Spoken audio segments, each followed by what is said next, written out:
দিল্লির বায়ু দূষণ নিয়ে ফের আদালতের প্রশ্নের মুখে পড়েছিল কেন্দ্রীয় সরকার। বায়ু দূষণ থেকে মুক্তি দিতে না পারলে এয়ার পিউরিফায়ারের উপর জিএসটি কমিয়ে দেওয়া হোক। বুধবার কেন্দ্রকে এমনটাই পরামর্শ দিয়েছিল দিল্লি হাইকোর্ট।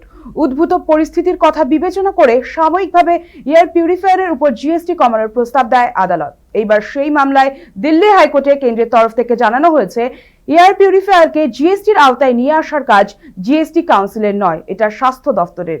এটা মামলায় কেন্দ্রের তরফের আইনজীবী দিল্লি হাইকোর্টের বিচারপতিদের জানান, 2 দিনের মধ্যে এই মামলার প্রতিক্রিয়া জানানো সম্ভব নয়। বিষয়টি নিয়ে বিস্তারিত হলফনামা দাখিলের জন্য তিনি আদালতের কাছে সময় চান। কেন্দ্রের আইনজীবী আরো বলেন, জিএসটি কমানোর একটি নির্দিষ্ট প্রক্রিয়া রয়েছে এবং তা এড়িয়ে যাওয়া যায় না।